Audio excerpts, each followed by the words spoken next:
علي بن ابي طالب راح يخطب فاطمة. قبل يخطبها وش اللي حصل؟ راحوا اثنين خطبوها. من اللي خطب فاطمة اول شيء؟ في اثنين خطبوها وردهم الرسول. تستغربون هالكلام. راح ابو بكر دخل على النبي صلى الله عليه وسلم قال يا رسول الله ابو بكر اني اخطب ابنتك فاطمة. فنظر الى النبي صلى الله عليه وسلم منحرج النبي صلى الله عليه وسلم منه صديقه وابو بكر الصديق. قال يا ابا بكر انها صغيرة عليك، يعني البنت صغيرة. وهنا الرسول راعى موضوع السن. وانا اقول مو بحرام انها تتزوج الصغير الكبير، لكن مراعاة السن، وانا اقول هذا وجهة نظري الشخصية، مراعاة السن، مراعاة الثقافة، مراعاة البيئة مهمة جدا بين الزوجين، لان مشاكل الطلاق اليوم اغلبها من عدم التوافق بين الزوجين. قالوا للرسول، قال لابو بكر البنت صغيرة يا ابو بكر واعتذر اليك. وبعد اشهر جاء من يخطبها؟ عمر بن الخطاب. هم ليش خطبوها ابو بكر وعمر؟ هم يعرفون انها صغيرة، يبغون نسب النبي، يبون القرب اكثر من الرسول. فقال عمر يا رسول الله اني اخطب منك فاطمة. قال انها صغيرة يا عمر نعتذر. ثم جاءت امرأة جارية لقت علي جالس اعزب، وعلي كان فقير، ابوه كان من وجهاء الناس، وجهاء سمعة وشرف، لكنه فقير ما عنده مال. قالت يا علي لماذا لا تخطب فاطمة؟ قال فاطمة؟ قول يخطب بس لا تقول فاطمة. من يتزوج بنت رسول الله؟ يقول علي. قالت اخطب فاطمة فإن رسول الله يزوجك. قال لها ما عندي شيء، ما عندي شيء ادفعه. قالت اذهب إلى رسول الله وسيزوجك. قال ترين هذا؟ قالت والله اني اشوف هذا رأي شديد. يقول علي فرحت لبست الجبة، يعني شخصت زي واحد راح يخطب. يقول يوم دخلت شفت الرسول ما عاد عرفت اتكلم. يقول هبته حتى لم استطع افتح فمي بكلمة. يقول فجلست. يقول قال الرسول ما الذي اتى بك يا علي؟ يقول ما قلت شيء يقول جيت اشوفك بس. يقول فنظر الي النبي فقال يا علي اتيت لتخطب فاطمة؟ يقول قال لي مباشرة. قلت نعم يا رسول الله. قال وما معك؟ وش عندك تدفع لها؟ قال والله ما عندي شيء، والله اني جايين على قولتهم ما معي لا وراي ولا قدامي. قال لها النبي صلى الله عليه وسلم اعلم ان عندك درع، عندك درع موجودة تحارب فيها. قال يا رسول الدرع ما يسوى شيء 400 درهم. قال ائتني بالدرع فهو مهر لفاطمة. هذه رسالة حق 150,000 و100,000 والله نصير بنت. ليه بنتنا بايرة؟ وش بايرة؟ ودافع 50,000 تقول بنتنا بايرة؟ وش تبين انت يا جماعة؟ خففوا، اقلهن مؤونة اكثرهن بركة. والله يا الرجال ياخذ اقساط وياخذ ديون اليوم انه يجلس يسب ويلعن في اللي جابه واللي زوجوه، والسبب انه قاعد 10 سنين يسدد ولا شافها قال اللهم ما حوالينا ولا علينا. يا جماعة يجب ان الانسان يكون عاقل.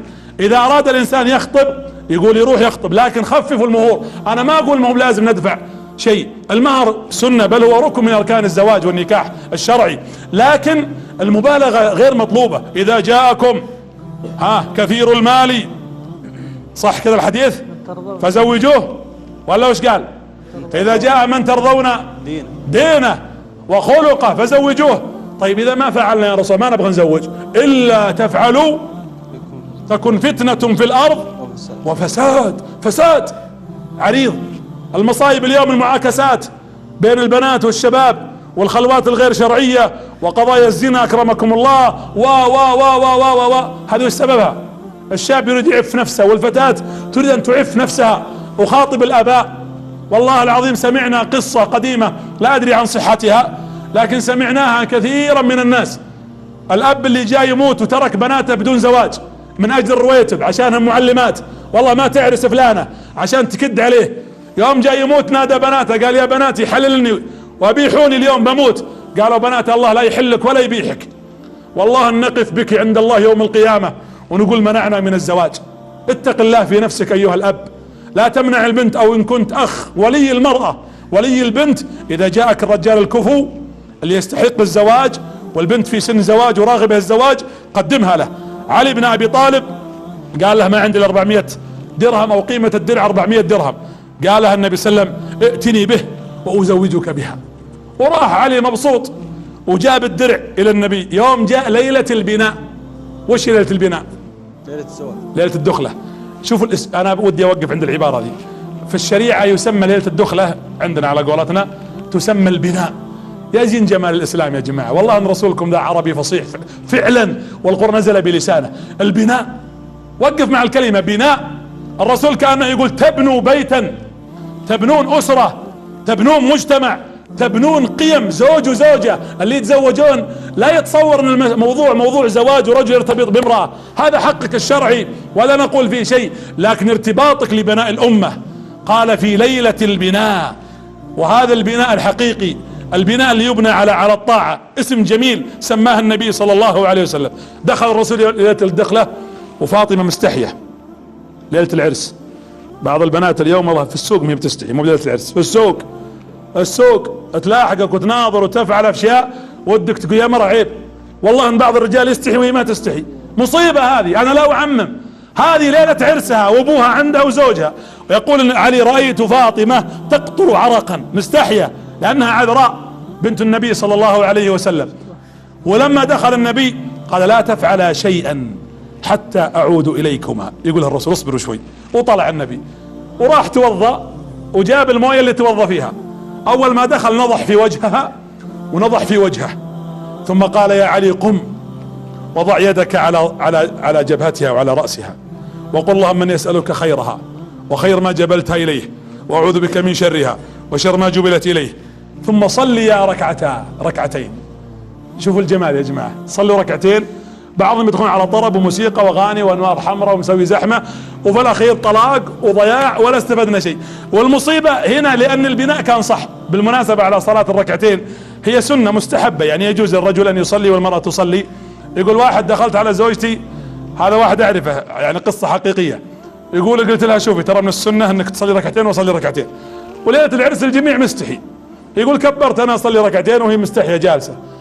يقول يوم شافتني قامت تصلي، يقول يوم سلمت لها تصلي، يقول استحيت قمت اكبر صليت ركعتين.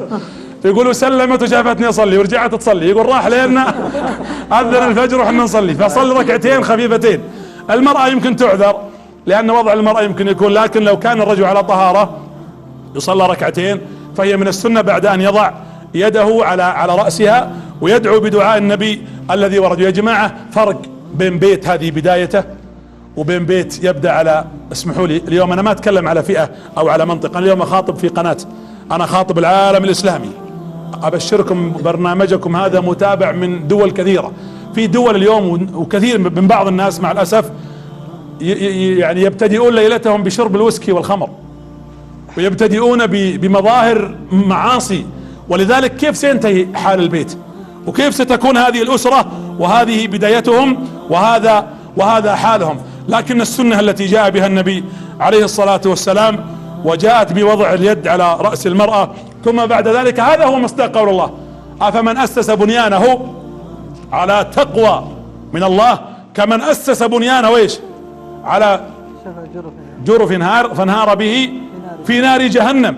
ولذلك المؤمن يؤسس بنيانه على تقوى، لا يكون بيتك مثل بيت العنكبوت، إن أوهن البيوت لبيت العنكبوت لو كانوا يعلمون. خل بيتك فعلا مؤسس على تقوى وعلى ايمان. علي بن ابي طالب يقول الانصار فدخلنا عليهما نبارك لهم، يقول يوم دخلنا بنشوف الزبرقة والزينة والمظاهر الاثاث، يقول فلما دخلنا الانصار والله ما وجدنا غير قطعة من حرير ووسادة محشوية بليف وجرة ماء وكوزة حقة التريك على ما قولتهم الفانوس، كانت موجودة في هذا البيت. هذه بنت محمد صلى الله عليه وسلم، هذه بنت الرسول.